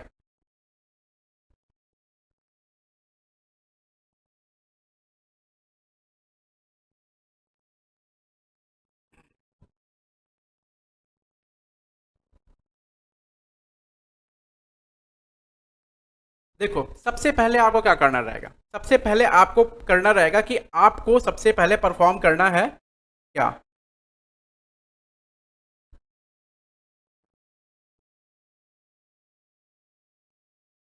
एक सेकंड रुको।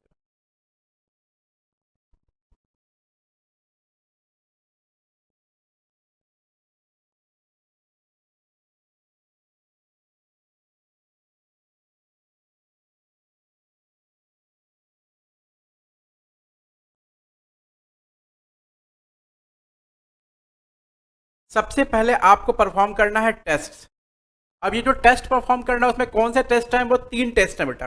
पहला शेयर आउटस्टैंडिंग टेस्ट, दूसरा रिसोर्स टेस्ट, तीसरा डेट इक्विटी टेस्ट। ये थोड़ा सा आपको अजीब लग रहा है लेकिन सिंपल है, कोई दिक्कत नहीं है। अभी मैं समझाऊंगा एग्जाम्पल के थ्रू और आपको बेहतरीन तरीके से समझ आ जाएगा, कोई चीज की परेशानी नहीं होगी आपको, आई बेट। और आप जब ये वीडियो लेक्चर देख लेंगे ना एक बार तो उसके बाद से आप कोई भी सवाल इजीली परफॉर्म कर पाएंगे। मैंने इसमें सारे के सारे लूप होल्स जो हैं जिसमें स्टूडेंट्स गलती कर सकता है वो इसमें मैंने इनकॉर्पोरेशन कर दिया है। ठीक है, तो आपको मेरे ख्याल से प्रॉब्लम परेशानी नहीं आनी चाहिए। मैंने पूरी कोशिश की है कि आपको जो परेशान, मेरे को एज अ स्टूडेंट मैंने पहले सोचा कि एज अ स्टूडेंट मेरे को क्या परेशानी आ सकती है, उसके बाद मैंने इसको फ्रेम किया। ठीक है, तो एज अ स्टूडेंट सोचने के बाद मेरे को लगा कि यहाँ बच्चे जब सवाल करेंगे, परीक्षा में सवाल करेंगे, तुरंत के तुरंत उनको ये परेशानी आ सकती है। तो मैंने ऐसा डिजाइन किया कि आपको परेशानी ना आए और आप डायरेक्टली फिगर पुट करते रहें और आपके आंसर्स उसमें से बाहर निकल कर आते रहें। ठीक है, चलिए सबसे पहले आपको करना है टेस्ट परफॉर्म। टेस्ट परफॉर्म जो करेंगे उसमें सबसे पहले करना है share outstanding test. Share outstanding test का मतलब क्या कि आफ्टर बाईबैक जो है, हम बाईबैक जब करेंगे तो मैक्सिमम नंबर ऑफ शेयर्स कितना बाईबैक कर सकते हैं। तो हमारे पास प्रेजेंट में जो शेयर बैलेंस शीट में दिख रहे होंगे, प्रेजेंट में जो number of shares balance sheet में दिख रहे होंगे, नंबर ऑफ शेयर्स प्रेजेंट में जो number of shares balance sheet में दिख रहे होंगे उसको मल्टीप्लाई करना है 25% से। अब ये मल्टीप्लाई करने के बाद में जो आएगा वही नंबर ऑफ शेयर्स क्या होगा, वही नंबर ऑफ शेयर्स बाईबैक होगा। शेयर आउटस्टैंडिंग टेस्ट करना। तो शेयर आउटस्टैंडिंग टेस्ट में पहली बात क्या हो गई कि जो आपके बैलेंस शीट में, जो भी आपके बैलेंस शीट में नंबर ऑफ शेयर्स हैं उनको आप मल्टीप्लाई कर देंगे किससे, 25% से। ठीक है, पहली बात हो गई, यानी number of shares in the balance sheet to be multiplied by 25%। उसके बाद आया रिसोर्स टेस्ट। रिसोर्स टेस्ट का मतलब क्या है बेटा, रिसोर्स टेस्ट का मतलब है कि maximum number of shares to be bought back should not be more than 25% of paid up capital and free reserves. कह रहा है कि जो maximum number of shares buyback होंगे वो 25% of paid up capital and paid up capital and free reserve से ज्यादा नहीं होने चाहिए। इसका मतलब क्या है कि जो बाईबैक आप करेंगे ना वो paid up capital plus free reserves से 25% या कम होना चाहिए, मतलब लेस और इक्वल टू 25% होना चाहिए। आपको दिख रहा है, लेस और इक्वल टू 25% होना ही चाहिए, इतना होना ही चाहिए। अगर इतना नहीं होगा तो फिर ये कंडीशन ऊपर चला जाएगा। लेस और इक्वल टू मतलब या तो कम हो या तो 25% होगा, 25% से ऊपर होगा तो कंडीशन वायलेट हो जाएगा। ठीक है, तो रिसोर्स टेस्ट में कैसे करेंगे हम, रिसोर्स टेस्ट में बेटा हम क्या करेंगे, पेड अप इक्विटी कैपिटल लेंगे। पेड अप इक्विटी कैपिटल की वैल्यू यहां लिख लो ना, value, paid up equity capital value लिख लो यहाँ पर, वैल्यू यहां लिख लो, paid up equity capital value. यहां नंबर ऑफ शेयर्स नहीं लेंगे, यहां वैल्यू लेंगे, वैल्यू।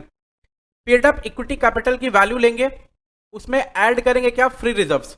और आपको बता दो please please please please please ध्यान रखना कि फ्री रिजर्व्स में हम सिक्योरिटी प्रीमियम को भी इंक्लूड करेंगे, मतलब GR plus PL plus SP. ठीक है, एसपी या फिर और कोई फ्री रिजर्व्स होगा तो वो भी इसमें इंक्लूड होएगा। ठीक है, मतलब फ्री रिजर्व्स के अंदर एसपी जीआर पीएल तीनों का तीनों इंक्लूड होंगे। अगर फ्री रिजर्व्स और कोई रहा पड़ा हुआ, ठीक है, वो भी इसमें इंक्लूड हो जाएगा। ठीक है, तो मैक्सिमम नंबर ऑफ शेयर्स जो निकलेगा क्या निकलेगा, पेड अप इक्विटी कैपिटल की वैल्यू लेंगे, वैल्यू मतलब पेड अप वैल्यू। ठीक है, प्लस फ्री रिजर्व्स और एसपी प्लस जीआर, मतलब सारे के सारे free reserves including securities premium. फिर मैं बार बार कह रहा हूं, इंक्लूडिंग सिक्योरिटीज प्रीमियम लेना है, including securities premium, including securities premium लेना है, इंक्लूडिंग सिक्योरिटीज प्रीमियम लेना है। फिर से कह रहा हूं, इंक्लूडिंग सिक्योरिटीज प्रीमियम लेना है। याद हो गया, उसको डिवाइड करें किससे, बाईबैक के प्राइस से या ऑफर्ड प्राइस से, जो सवाल में दिया रहेगा।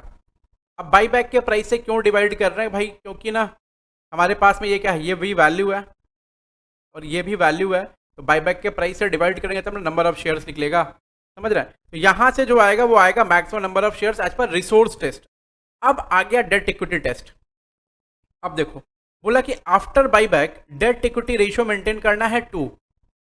ठीक है, चलो उसके बाद आपको फर्स्ट कंप्यूट करना minimum equity fund value. Minimum equity fund value का मतलब क्या हो गया, इक्विटी फंड वैल्यू का मतलब है equity share capital plus FR. ठीक है, एफआर में एसपी भी आता है, समझ रहे हैं। तो minimum equity fund value to be maintained after buyback, बोला बाईबैक के बाद में आप जितना minimum equity fund value maintain करना चाहेंगे वो मेंटेन करेंगे आप, वो लिख के रखेंगे आप। ठीक है, तो कितना मेंटेन करना होगा, देखो डेट इक्विटी रेशियो कितना होता है, बोला 2 रखने का, तो इसका मतलब इक्विटी इक्वल टू कितना हो जाएगा, डेट बाई 2। अरे ये नॉर्मल मैथ है, ये 2 इक्विटी इक्वल टू डेट होगा और equity equal to D by 2 हो जाएगा। तो इसलिए मैंने बोला कि लोन फंड या debt divide by 2, minimum equity value to be maintained after buyback, minimum equity value to be maintained after buyback. Buyback के बाद में मिनिमम इक्विटी वैल्यू क्या मेंटेन करना पड़ेगा, वो है लोन फंड जितना दिया हुआ है सवाल में उसका डिवाइडेड बाई 2 करो, जितना दिया हुआ है उसका डिवाइड बाई 2 करो। ठीक है, ऐसा कर लिया हमने। ऐसा करने के बाद एक स्टेटमेंट आपको प्रिपेयर करना है। अब स्टेटमेंट जो है प्रिपेयर करना, वो क्या स्टेटमेंट प्रिपेयर करना आपको, एक स्टेटमेंट आपको प्रिपेयर करना है। कैलकुलेशन फॉर बाईबैक अलाउड, मतलब किस सिचुएशन में, मतलब बाईबैक अलाउड होगा कि नहीं होगा, पहले ये चेक करना होगा। ठीक है, उसके लिए क्या करना पड़ेगा, सबसे पहले आपको लिखना है लोन फंड का अमाउंट जो सवाल में दिया हुआ है, जो प्रॉब्लम में दिया रहेगा वो लिखना है। उसके बाद एक चीज लिखना है present equity fund value. Present equity fund value मतलब बहुत बार लिख चुके हैं, देखिए आप प्रेजेंट इक्विटी फंड वैल्यू कहाँ कहाँ लिख रखे हैं, देखिए यहाँ पर आपने ये प्रेजेंट इक्विटी फंड वैल्यू कहीं लिखा था ना मैंने, ये रहा प्रेजेंट, ये इक्विटी फंड वैल्यू मेंटेन करना है ना। प्रेजेंट इक्विटी फंड वैल्यू मतलब जो equity share capital plus FR plus SP, वो जो दिया हुआ बैलेंस शीट में वो, ठीक है, एक्चुअल बैलेंस शीट वो लेना है, वो ले लिया। उसके बाद से minimum equity fund value to be maintained after buyback. After buyback minimum equity fund value कितना मेंटेन करना है, आप ये यहां से देख लेंगे, यहां से देख लेंगे। Minimum equity fund value to be maintained after buyback आप यहां से देख लेंगे। अब देखो इतना लोन फंड था, इतना present value of fund, present value of equity fund हमारा है, और मिनिमम इक्विटी फंड वैल्यू हम ऊपर निकाल चुके हैं। आप ये लोन फंड ऐसे लिखना, नहीं लिखेंगे तो भी चलेगा। अब निकालेंगे सरप्लस फंड इन इक्विटी। क्या हमारे पास इक्विटी में सरप्लस फंड पड़ा हुआ है कि नहीं पड़ा हुआ, तभी आप बाईबैक कर सकते हैं, अदरवाइज आप बाईबैक नहीं कर सकते पक्का। देखो ना, हमारे पास अगर प्रेजेंट वैल्यू ऑफ इक्विटी अगर 1000 है और हमको मिनिमम मेंटेन करना होगा 750, तभी ना हम 250 बाईबैक कर पाएंगे। आप एकदम सिंपल सा लॉजिक है, सोचो ना बेटा, तभी ना हम 250 बाईबैक कर पाएंगे, नहीं तो हम बाईबैक कैसे कर पाएंगे। बाईबैक पॉसिबल है क्या, नहीं सर, बाईबैक पॉसिबल ही नहीं है, बाईबैक पॉसिबल ही नहीं है। अगर present value of equity fund ज्यादा नहीं रहेगा जितना मिनिमम इक्विटी फंड वैल्यू हमको मेंटेन करना है, तो buyback is not at all possible. इसलिए मैंने नीचे लिखा है कि सरप्लस इन इक्विटी फंड देखो कितना बच रहा है, इतना बच रहा है। अब नीचे मैंने लिखा है कि अगर यहां पर वैल्यू पॉजिटिव आती है आपकी, तो आप शेयर कैलकुलेशन के लिए जाइए एज बिलो। आप अगर पॉजिटिव फिगर आता है तो ही आप शेयर कैलकुलेशन के लिए जा सकते हैं। अगर पॉजिटिव फिगर नहीं आया, नेगेटिव फिगर आ गया बेटा, ठीक है, then buyback is not allowed, stop the process. आपको यहीं पर प्रोसेस स्टॉप कर देना, नॉट अलाउड बोल करके छोड़ देना। सवाल जो दिया रहेगा उसमें पॉजिटिव फिगर आएगा। हो सकता है कि सवाल में सिचुएशन 1, सिचुएशन 2, सिचुएशन 3 ऐसा कुछ दे दे। अगर सिचुएशन 1, सिचुएशन 2, सिचुएशन 3 ऐसा कुछ दे दिया, इसका मतलब है कि आपको 3 सिचुएशन में 3 कॉलम बना करके ये काम करना पड़ेगा। तो हो सकता है किसी में आए, किसी में नहीं आए, किसी में आए, किसी में नहीं आए, ठीक है, ऐसा। उसके बाद अगर बाईबैक अलाउड बोल दिया, तब आप नीचे में प्रोसेस जो है ये कंटिन्यू करेंगे। अब कंटिन्यू कैसे करना पड़ेगा, अब निकालना है आपको maximum number of shares to be bought back. Maximum number of shares to be bought back अब निकालना आपको। अब कैसे निकालेंगे, डेट इक्विटी वाले में मैंने पहले मानेंगे कि जो maximum number of shares bought back करना है ना हमें डेट इक्विटी टेस्ट के हिसाब से, वो क्या है, एक्स है। ये एक्स इतना बाईबैक करना है, मान लो। चलो, present value of equity fund कितना है, इक्विटी फंड मतलब equity share capital plus preference share, sorry, equity share capital plus FR और एसपी के साथ में present value of equity fund कितना है, उसमें से मिनिमम हटा दिया तो जो सरप्लस बचेगा आप वही बाईबैक कर सकते हैं कि नहीं कर सकते, आप बताओ ना।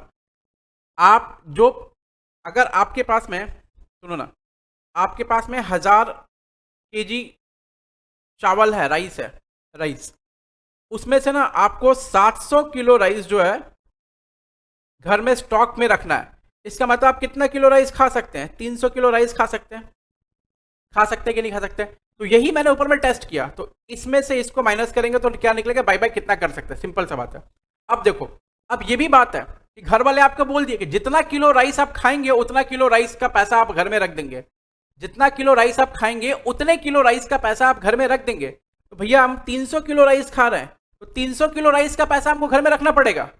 इसका मतलब है जितने फेस वैल्यू का आप बाईबैक करेंगे उतने फेस वैल्यू का आपको क्या करना पड़ेगा, CRR बनाना पड़ेगा, या फिर आपको नया इक्विटी शेयर इशू करना पड़ेगा।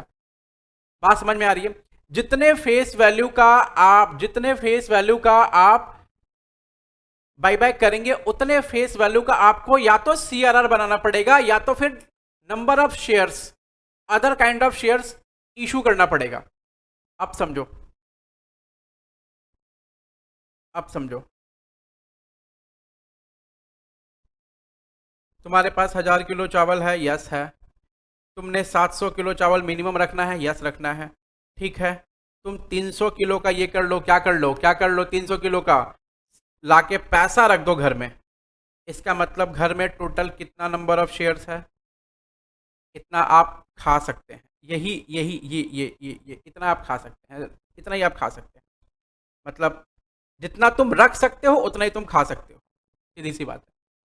तो इसमें से ये माइनस करेंगे, इसमें से ये माइनस करेंगे, तो जो बचेगा आप वही रख सकते हैं, तो वही ले जा सकते हैं और वही खा सकते हैं। इसका मतलब ये और ये क्या है, मतलब एक जैसा है। ये और ये क्या है, एक जैसा है। इसको साइमल्टेनियस इक्वेशन से भी हम लोग कर सकते हैं, ठीक है। वो थोड़ा सा क्लमजी प्रोसेस आएगा, इसलिए मैंने इजी प्रोसेस इसमें डाल दिया है,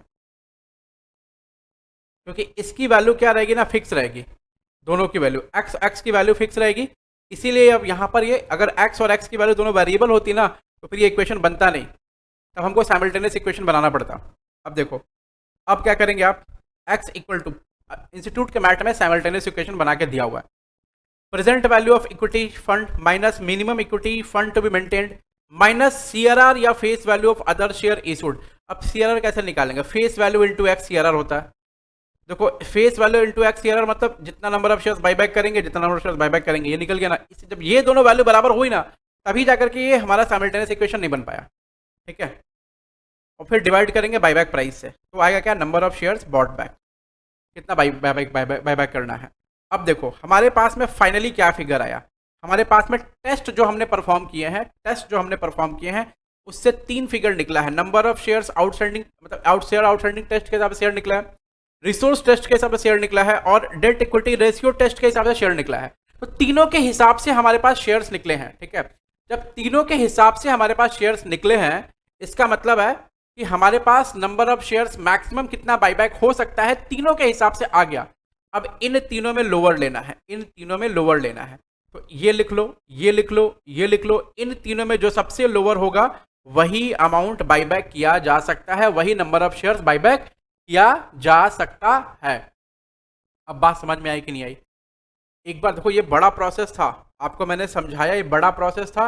इसको 2 बार 3 बार ऐसा समझना पड़ेगा, देखना पड़ेगा। ये it was literally it was a huge process, ठीक है।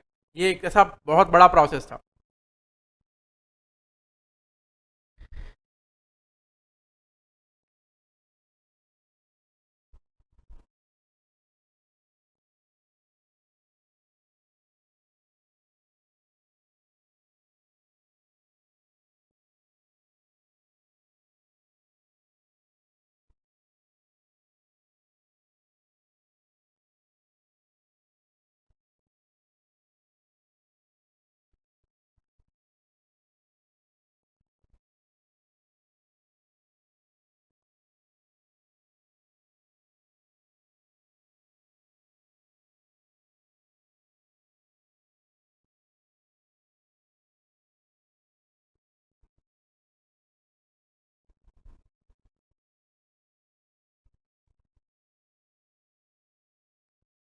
आपको एक्चुअल में समझ में आ गया होगा सारा चीज़।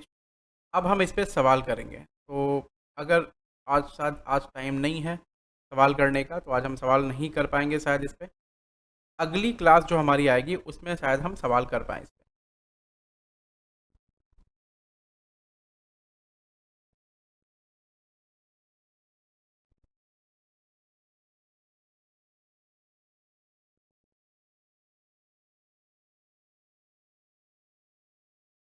चलो, तो इस पूरे प्रोसेस को आप लिख लो, इस पे हम सवाल करेंगे हम लोग। और कौन कौन सा सवाल करेंगे वो आपको मैं दिखा दूंगा, जो भी सवाल करेंगे।